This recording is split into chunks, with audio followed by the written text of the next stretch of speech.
3 years before being elected as a Conservative MP, Melissa Lantsman co-wrote an op-ed calling out the Conservative Party. The title? Conservatives can't be stuck in the past on LGBTQ rights. What a difference winning an election makes. Because just before Elon Musk hid away everyone's likes on Twitter, I confirmed the openly gay conservative deputy leader liked an anti-LGBTQ tweet from a former politician who once called being gay a lifestyle choice that doesn't deserve this kind of attention. In fact, opposing gay rights was kind of his whole thing.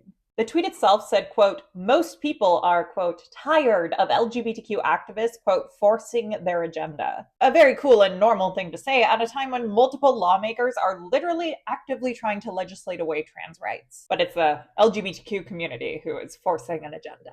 Now, this could have been an accident, right? But after I posted that screenshot, Melissa Lantsman followed me on Twitter. So naturally, I immediately DM'd her to ask her about it. She's been online, but she hasn't answered me. So let's take this opportunity to look at the surrounding context. As I just mentioned, multiple governments have been passing policies that research suggests will result in more trans youth unaliving themselves. And if you think I'm being dramatic, know that pronoun policies and restrictions on affirming care are taking away things from trans youth that studies have shown make those kids less likely to leave us. Lantsman hasn't said anything about that. Poilievre, meanwhile, has defended these anti-trans policies, even hypothetical ones, and has used anti-LGBTQ rhetoric that's prompted calls from prominent LGBTQ rights orgs for him to apologize. He hasn't. And Lantsman has backed Poilievre's comments, telling reporter Chelsea Nash that Poilievre's common-sense conservative position is very clear and the caucus stands by it. Now that you've got all that context, let's take a look at what trans rights advocate Fae Johnstone told me about Melissa Lantsman's recent behavior. Melissa Lantsman wrote an op-ed before she became an MP,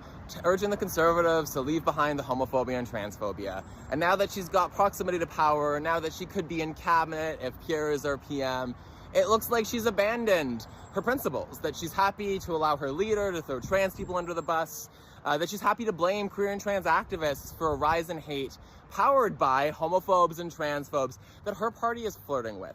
And that's just appalling to see in Canada in 2024. While working on this, I searched Melissa Lantsman's tweets to see what she said about trans folks recently. According to Twitter's search function, her most recent tweet mentioning the word trans was from 2019, when she was critiquing then Conservative leader Andrew Scheer. And she said something interesting. Referring to his response on LGBT rights, she seemed to take issue with his inability to speak to something so simple. Something that's not left or right. Interesting. I couldn't agree more, 2019 Melissa Lantsman. What do you think of all this?